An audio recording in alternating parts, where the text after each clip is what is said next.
This is not the biggest surprise I'm sure you've heard today. You're right. You almost got arrested yesterday based on that story true. you told me before. That's we're filming. true. This is That's not the true. most shocking thing. It's true.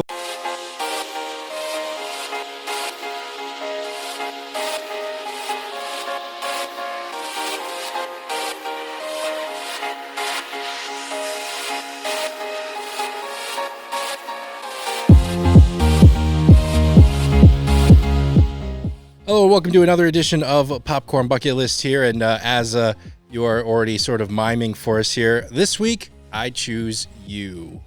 That's right. There. Okay, got my bad pun out of the way There here. In case you can't tell from a few of the props here and everything right now, it's Pokemon Week. Pokemon. It's basically Pokemon Week here on Popcorn Bucket List because this weekend, this Friday specifically, will be the 30th anniversary of when the very first Pokemon games came out, basically the start of the franchise. Yep.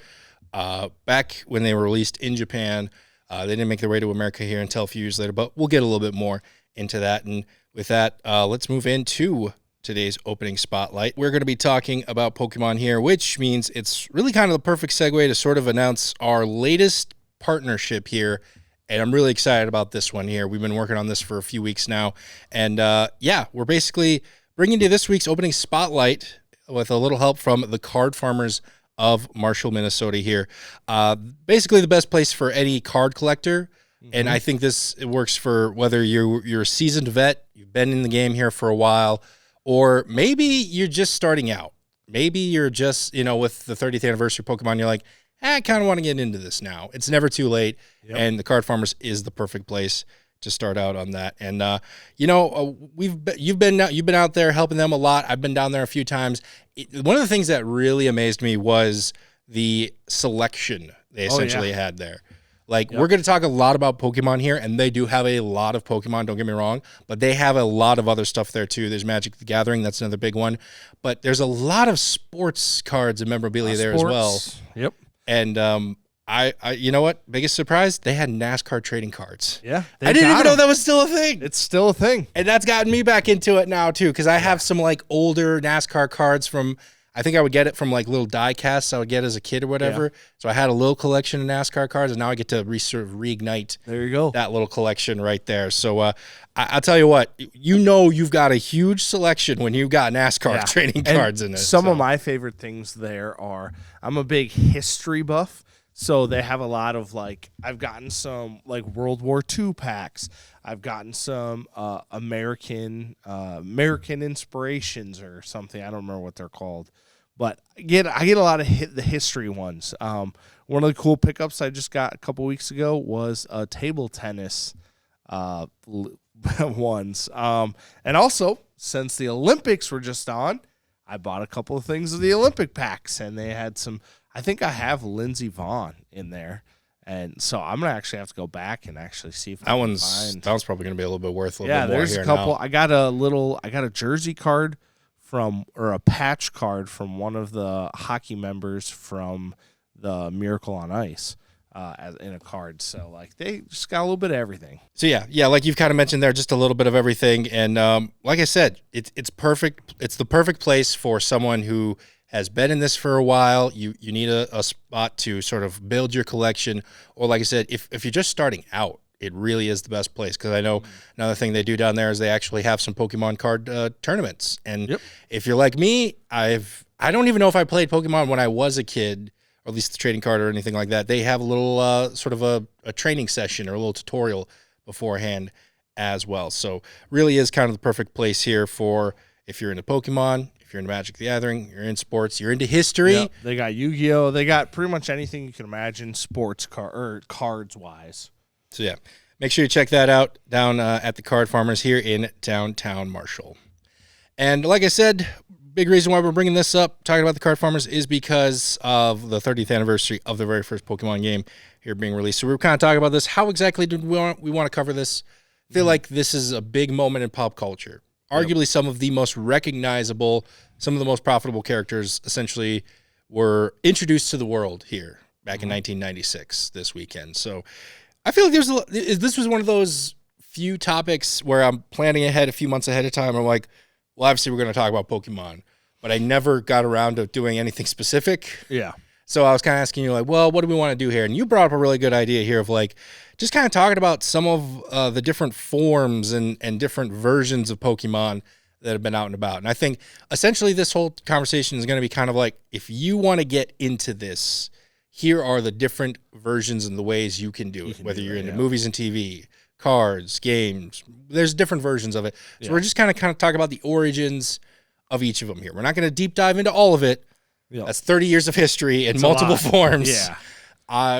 We got stuff we got to do here, and this episode can't last 3 hours. So, let's just start with the very good beginning here. So this was a pretty fun one to research here. Obviously, we got to talk about the game. Pokemon Red and Green released Friday, February 27th, 1996, where the first 151 Gen 1 Pokemon were released to the world. So now that we're starting with the games. We're starting with the Game Boy games. Yep. That is what this whole thing began on. Do you remember what was the first Pokemon game you ever played? Do you remember? I remember seeing the Red and Green or the Red and Blue. But the first one that I actually played was Pokemon Crystal. And I believe it was like a remake or it was like a Gen 2 game. I think it came out in like 99, maybe 2000. But that was the one that I first played on my Game Boy. And it was Game Boy Color at that point. And it slapped. It was so good. I remember playing it all the time. I have very distinct memories of going grocery shopping with my mom and she was like, "Are you coming in?" Like, I didn't want to go into the store and I wanted to stay in the car and play Pokemon. Like, I remember that was I love how we talk about how we have iPad kids nowadays. Like, we have always had that. It just was in the form of the different Game Boy back then or whatever. Yeah. But Game Boys are awesome. Still are awesome. I think mine, it doesn't 100% work. Last time I played it, the R button didn't work, so I couldn't play my Batman game because that's where all the gadgets were. But there's still a few games that work on my Game Boy. That thing still holds together. I should see. So. Mine's at my mom's house. I should see if I can. I'd be willing to bet $5 it still works. It probably does. I'd be willing to bet. It's good technology. They knew how to make it back then. Yeah.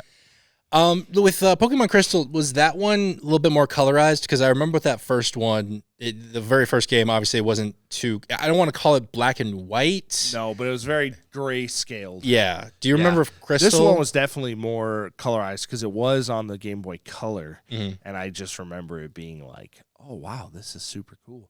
And my starter, my starter was for Alligator, I think, or Totodile. I think that was the one. So that's what that would have been Gen 2. That was a Gen 2 console there. So the first Pokemon game I think I played, and it wasn't when it came out. I think I got this at like a rummage sale way after the fact. Mm-hmm. Was like Pokemon Emerald. Oh yeah, which is like a Gen 3 one. Mm-hmm. I think I went the one that evolves into Sceptile. Sceptile. Yep. I can't remember the first evolution of that one. It's the gecko looking guy here, whatever. Yep. But yeah, I always thought green's my favorite color, so I think that's why I went with that one there for sure. And I remember Pokemon Stadium for the Nintendo 64. Played that a lot. I'd have friends come over and we would battle, and Pokemon Stadium was awesome.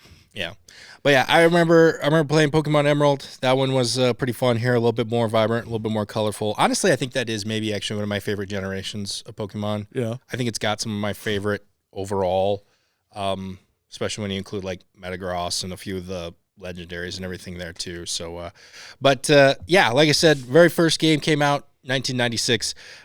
Took a few years to make it to America, I believe. But regardless, the world was essentially changed in the pop culture realm during that year. So that was the game.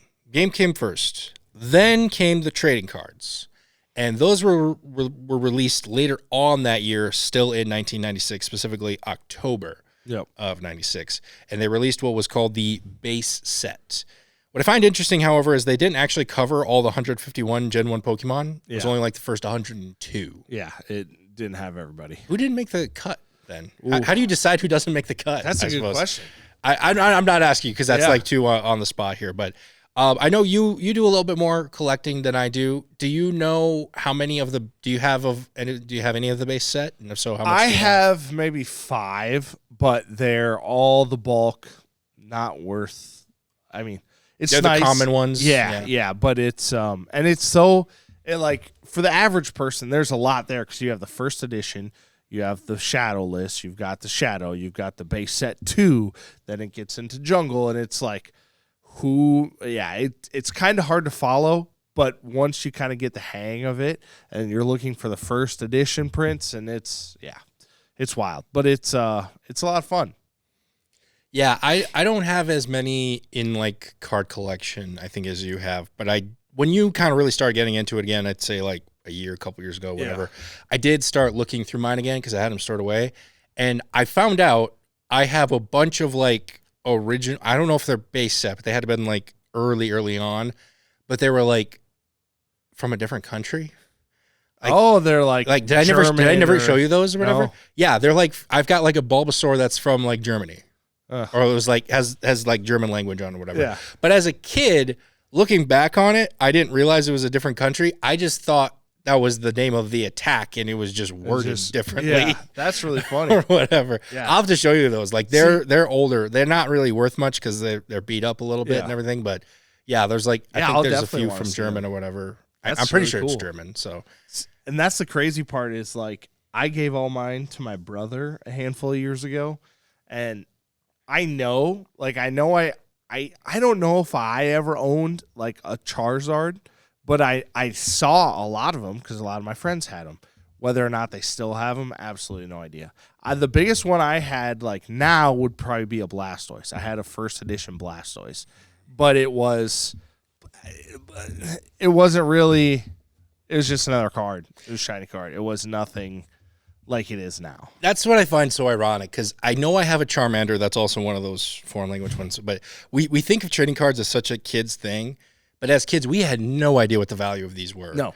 Like, Well, there wasn't really a value with them then. At that that's point. true. That's at that true. point. It took a little bit. It took a Yeah. little bit for sure. But I will say, and I'm not 100% sure this story is accurate, but my giving away a card that looking back might have been a little bit worth something story was, and I'm only like 90% sure this is real. Yeah. I'm like 90% sure I had an Entei when I was a kid. Yeah. One of the legendaries. Yep. But I didn't know what Entei was. I didn't know what a big deal that was. And I'm pretty sure someone on my school bus when I was in elementary school saw that and I think hustled Wanted me it. into trading it or whatever. Yeah. It's like, yeah, no, this one's better. It looks cool or whatever. Yeah. I'm like, well, okay, whatever. This Entei only has like 60 HP. Yeah, go ahead, take it. That's like- another thing too. It's like, well, this one's not very good. It doesn't have. It's like, no, that's real. That's a good card. Yeah. That's. I was just looking at the number. I Yeah. wasn't looking at the wider picture here, whatever. Yeah. Like I said, I'm only like 90% sure that happened. Maybe I dreamed it, but I like to think I accidentally just gave away a legendary as a kid. Yep. And I want to go back in time and kind of teach younger self a little lesson Yeah. or two there or whatever. Well, and it's but- funny too, because like for me, when I was younger, I had a little bit of Pokemon, not much. I was much more into Yu-Gi-Oh. Yu-Gi-Oh was like, this is cool. Well, I should say when I was a little older, but it was like, this is cool. Like Yu-Gi-Oh's cool. Yeah, I know my elementary school, we did host Yu-Gi-Oh tournaments, like card tournaments. I don't think I ever participated in any of them. Yeah. But I don't remember us ever doing a Pokemon thing. So it does kind of feel like probably by the time we were kind of going through school, Yu-Gi-Oh kind of had its moment Yeah. and everything like that too. But you do have to also say Yu-Gi-Oh doesn't probably exist without Pokemon and its popularity. So, 100%. but yeah, you got a little tin right there. Did you want to say that to the end, or do Yeah. you want to talk about that while we're No, still let's going on talk the about it. topic? So this is from cards. I don't remember what year it was, but I bought it the other day. It's got 2 packs in it, so we can go ahead and rip Oh, them you want to right do it now. live here? Okay, that's Let's what you do want to it. All right, We got this is another huge part of cards and everything like that Yep. I've noticed is the ripping it. Like I was kind of always like watching you guys doing it, but even when I was doing my NASCAR cards, I was kind of like, oh, this is actually this is kind of it's intense. This is relaxing. a little It's fun. fun. I wouldn't say relaxing. It's a little like not if you stressful, think- but it's if you it is a little not stressful, but it gets you a little excited. 'Cause Yeah. you never know what you're gonna get. so. This is a sweet Mewtwo tin. I'm a Mewtwo collector, so I like Mewtwo. We got XY Evolutions and Sun and Moon Crimson Invasion. Which one do you want? I'll do the blue one if you want. Hopefully there's nothing valuable in there. Well, I mean, thankfully, cards aren't very breakable, so. Yeah, that's true. All right. Oh, it's got Mega Blastoise on the cover. Oh, That's cool that's such an underrated Mega Evolution, I feel like. Ooh, ASMR. Do we want to go 1-pack by 1-pack? Yeah, I was gonna say you go first, and then I'll do mine. Don't know what the pack trick is. Oh, code card. Don't steal that code. Hopefully I'm doing this right. Yep. All right. Wait, what's the pack trick? I don't know. I just grab from the back until I see the energy card. Oh, so that's just okay. I got you. I don't know how to do. I'm not gonna be doing anything. I've never done this before. Yeah. Right there. Okay. Energy. Mawile. Counter catcher. Is that like I was trying to see like a trainer card? Or? Well, this is from 2017. Yeah, trainer card. Emolga. Mankey. Remoraid. Ooh, a Magikarp. That's kind of cool. Stuffle. Execute. Is this it? Regirock. Is there one more? Oh, that's a good one, isn't it? One more. Reverse Hollow. Mamoswine. Let's go. Regirock. Let's go. That's a pretty big one, isn't it? Yeah. Oh, I'm kind of already peeking into this one here. I'm like a kid unwrapping Christmas presents. I don't. Yeah, I'm gonna just start off with maybe a really big one here. We got ourselves a Pikachu here, folks. Hey, let's go. Is that the chubby one? Is that like one of the rare ones? I don't think so. Oh, is it not? I think because it's a like a reprint of. I see what you mean. Yeah. Yeah.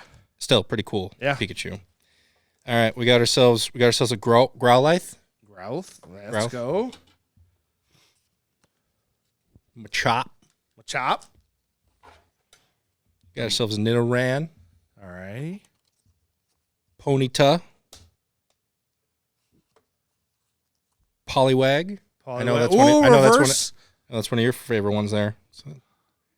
It's a nice looking card. Yeah, it is. Electrode. I don't know if you can see that. And then trainer card Revive. And trainer card Slowbro Spirit Link. Nice. And trainer card Super Potion. A lot of trainer cards. Yeah. Well, sweet deal. Batch there. I like that little Poliwrath or Poliwag or whatever. I know that's one of your favorites. But yeah, like I said, I think that is part of the appeal of the trading card part of it is you never know what you're going to get with these and everything like that. So I think that is part of the reason why it kind of became very popular. Like I said, they started with the base set. There's like, I forgot to look up here how many like versions they've like come out with since then and releases and all that sort of stuff, but they've been doing it ever since then. So first was the game, then you had the trading cards. Now you start getting into probably what people are most familiar when it comes to Pokemon, the animated series / movies. The first season of the animated series came out in 1997, so about a year after that first game and everything like that. Was finally released in the U.S. in 1999. How much of the series do you remember watching? I actually watched quite a bit of the series. I really enjoyed it. I was kind of a big Saturday morning cartoons guy. I didn't get to watch a whole lot of TV growing up. We actually scratched that. We watched Touched by an Angel, if you ever remember that show. I'm not familiar with that one. Oh. Feels like a show that didn't age well based on that title, maybe. Oh, no, it was like a feel-good, emotional drama. Oh, okay. Yeah. I just remember watching it and like telling my mom I didn't want to watch it, and then she'd be watching it, and then I'd end up like playing in the living room so I can watch it, and then it's like so sad. Yeah, watching it through osmosis, basically. Yeah, but no, Brock, Misty, all the gang. I watched it. It was good. See, I don't remember watching much of the show. I do remember seeing a few of the movies earlier on. So like, I'm trying to catch up on all the movies. I'm super behind on that, by the way. There's like 23. I'm through like 4 of them. right now. But I do, as I'm kind of rewatching some of these early ones, I'm like, oh no, I did watch this one. Yep. It's just kind of faintly in my memory bank there. So I didn't see a lot of the Pokemon content early on here, but I have gone back and like I said, trying to keep up or catch up here. Watched a little bit of that first season. If you watch that pilot, there's actually a really interesting sort of Easter egg that the animators put in there, because in the pilot episode you have a shiny Ho-Ho fly through the screen. Now, many people have theorized that this was a sign that Ash would eventually get lucky or whatever and have these great adventures and all that sort of stuff. But what's interesting is Ho-Ho would not be released until Gold and Silver until later on that year, or later on a couple years later in 1999. Yeah.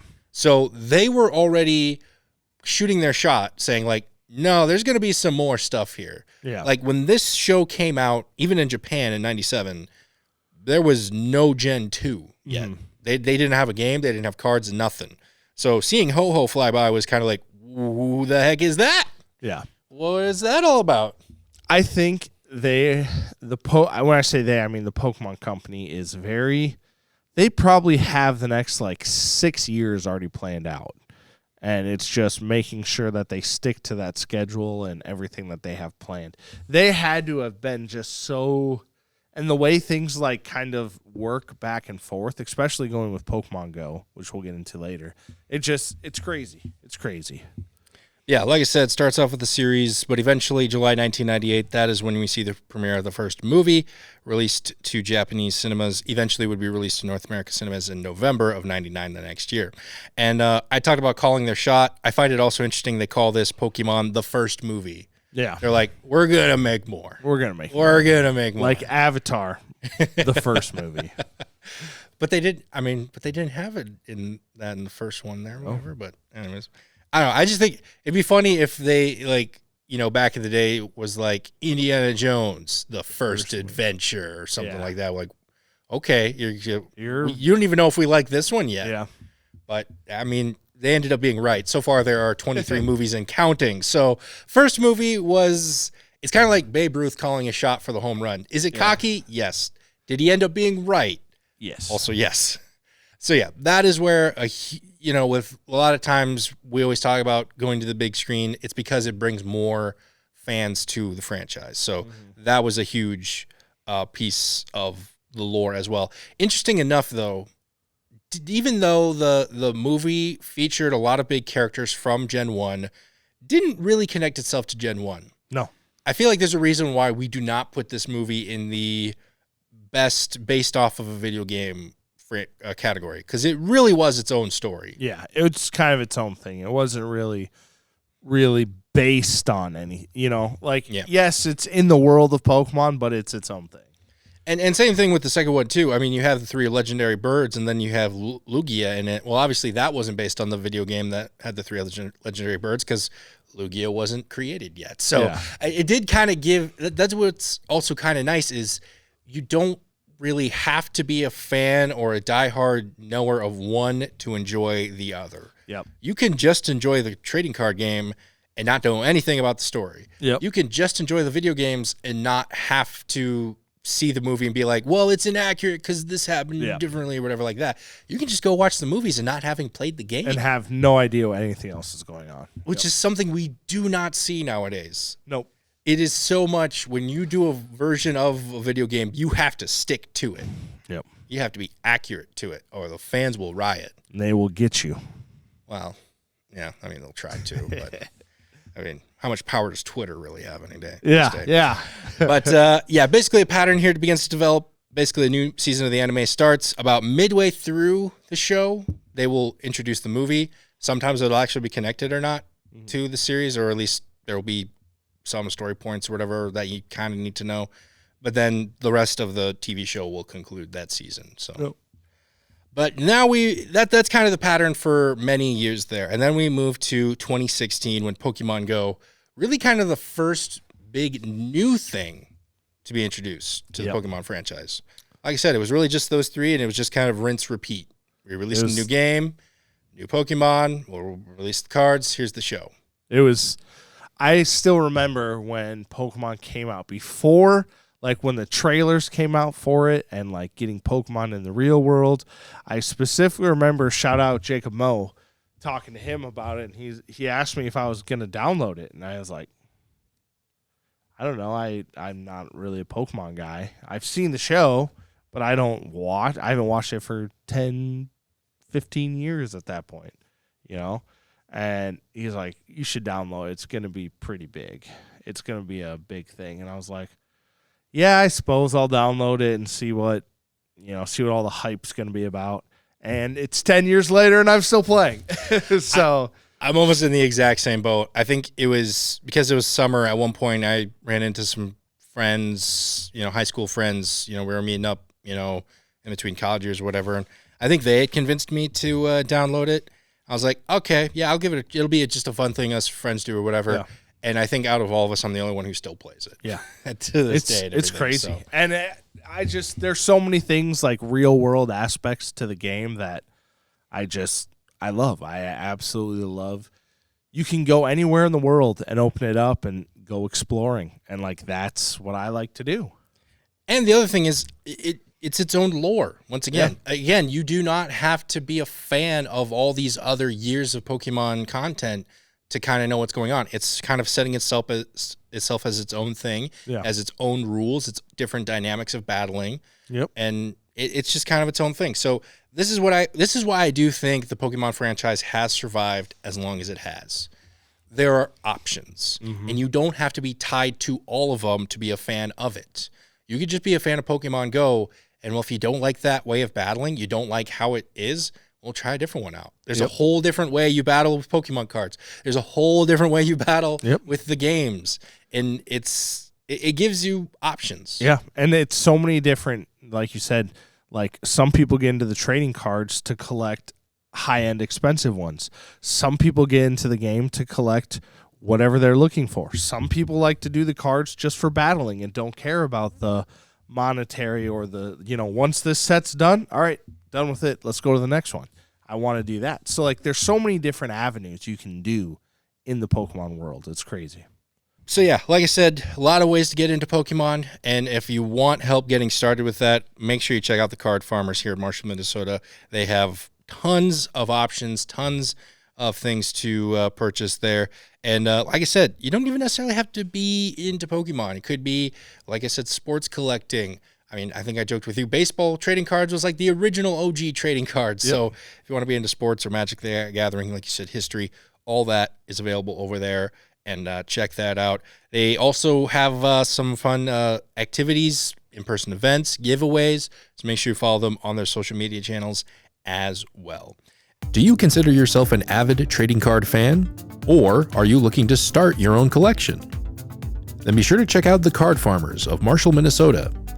Whether you're into Pokemon, sports, Magic the Gathering, or anything in between, the Card Farmers have just the thing for you. The Card Farmers, the perfect place for any trading card fan, located on 109 South 5th Street in Marshall, Minnesota.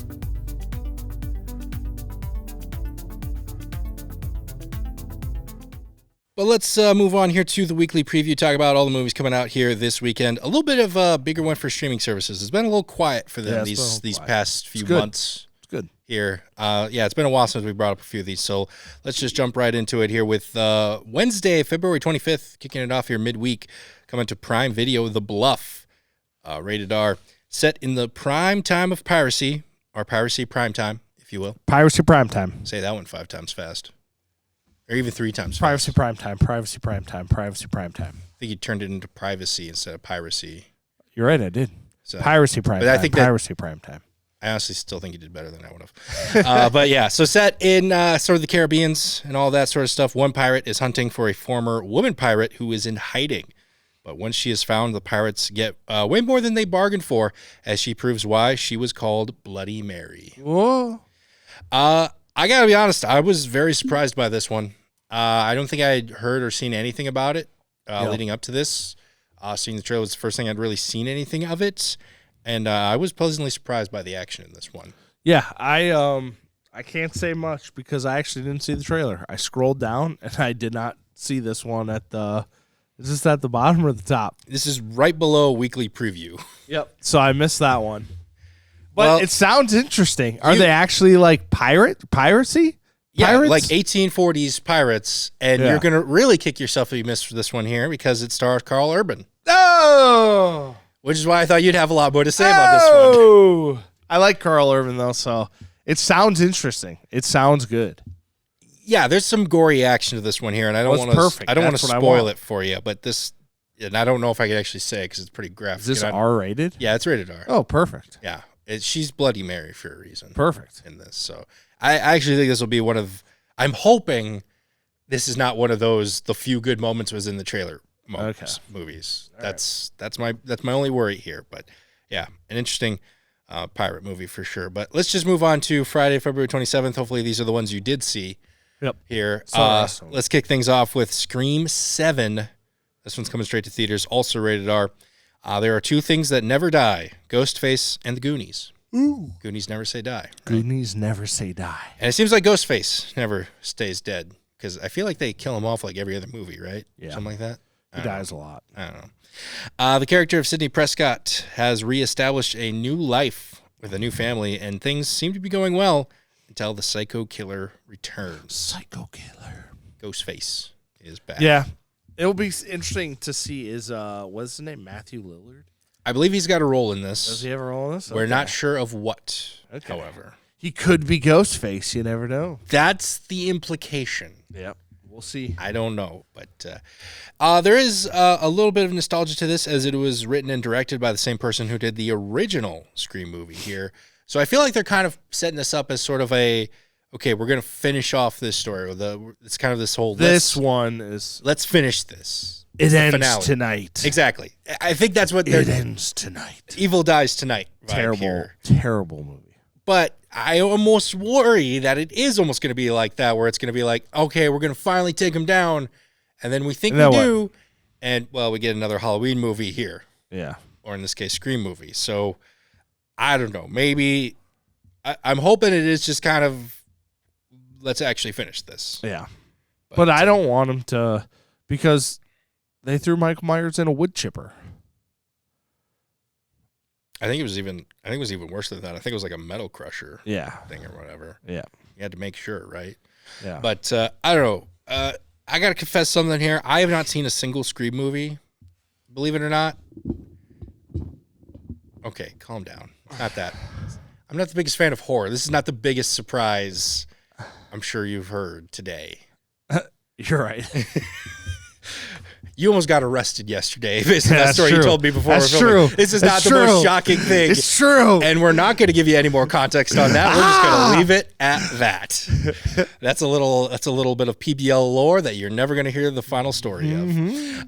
But the reason why I say that is because I will admit I was trying to catch up on what this whole backstory was with this movie. Yeah. I was a little confused by it, but that's on me just because I haven't seen the others, so I don't really know how much more to say about this one. It's if you've seen all the other Scream movies, you know exactly what you're getting into. And yeah, I kind of along those lines. I hope they don't go the Halloween route of like killing off the main character. Like I don't know. We'll see. We'll see what it actually is like. But I'm excited to see this. I will be seeing this hopefully soon. Also coming out this weekend, In the Blink of an Eye, coming straight to Hulu here, rated PG-13, a sci-fi movie that takes place essentially at 3 different points of human history. Very early human history, kind of present day, and then the future.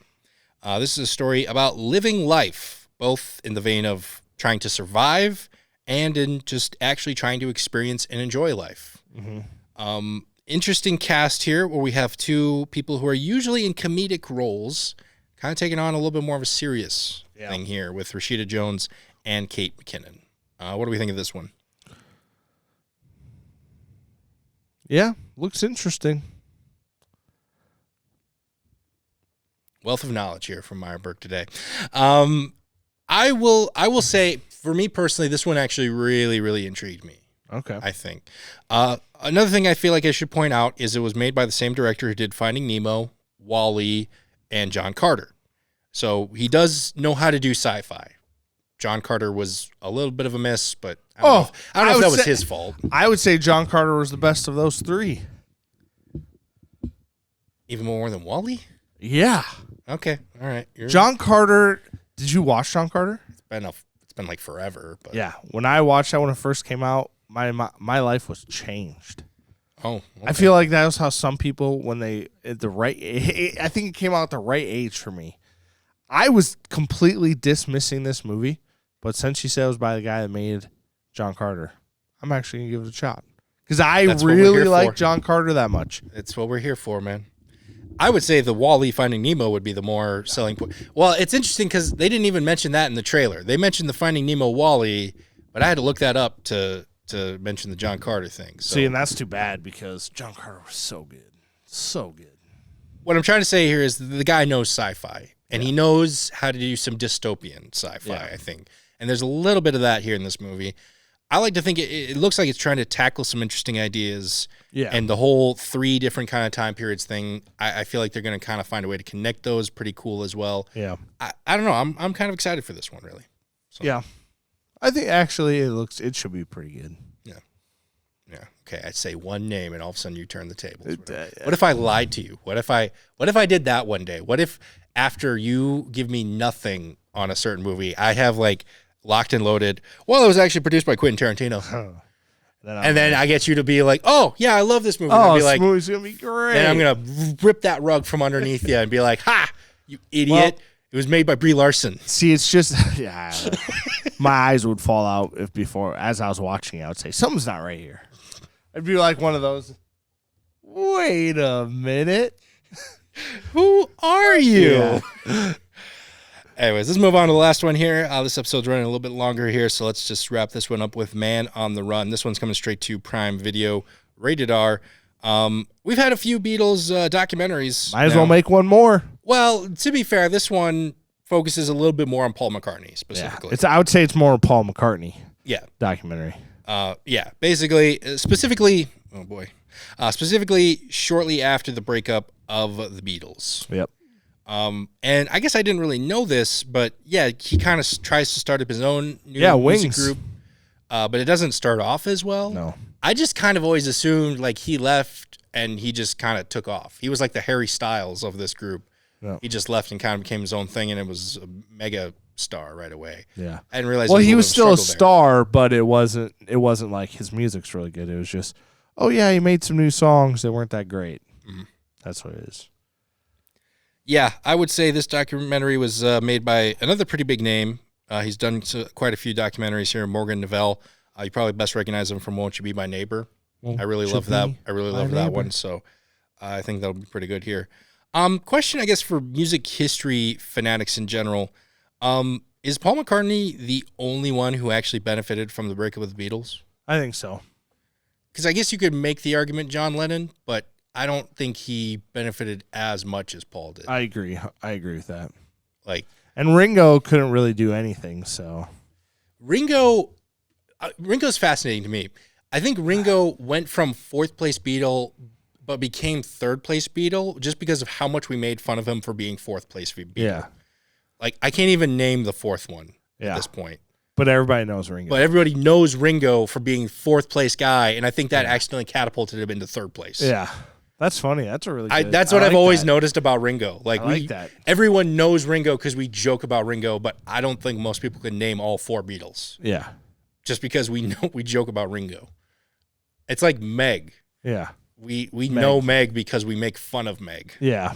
for being the dumbest That's one really ever. good. That's a good point. Yeah, you heard it here first. Ringo is the Meg of the Beatles. Yep. Put that on a T-shirt. Let's wrap up this one here, then move on to some number 1 recommends. I got you listed first. Do you got any recommends for us this week? Yep. I'm going to go because you're going to do the Pokemon movie, right? Mhm. Okay. So I'm going with that first Pokemon animated TV show. Go check it out. It's fantastic. Big, heavy on the Pokemon this month, or this week, but go check it out. It's really good. Kind of the funny thing too is if you've seen a couple seasons of any of the Pokemons, they're very similar to each other with the general kind of the beats of the show, but first one's great. It's awesome. Go watch it. Yeah, I will say there was definitely some nostalgia feels when I was kind of watching that first season there. Yeah. Like I said before, I have been trying to catch up on the movies here. I am going to recommend Pokemon the Movie 2000, which was essentially the second movie. As much as we do love the Pokemon movies, that first one, I didn't hate it, but I didn't like it as much as I liked the second one. I think the second one, they started introducing a little bit more 3D animation as well. So there's just a little bit more advancement in that. But I feel like that was the first one I actually remember watching as well. Yeah. So, yeah, there's a lot more nostalgia there for sure. But, yeah, I'm going to recommend Pokemon the Movie 2000.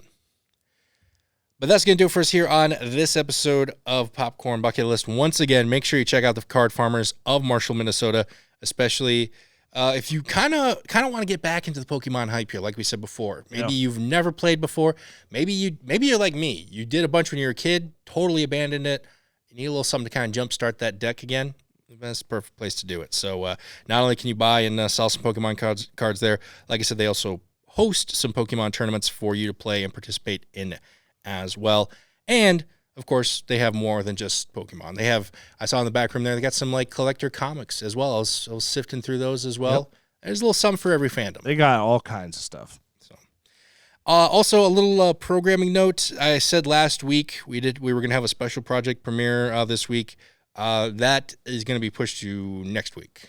Didn't get around to it here. We had a thing at the radio station that kind of threw my whole week off because I forgot that was happening all day. So hopefully next Tuesday. Sounds good. Hopefully next Tuesday. So, yeah, looking forward to that for sure. For myself, Ryan, and Carter, we'd like to thank you so much for watching, and we will see you at the movies.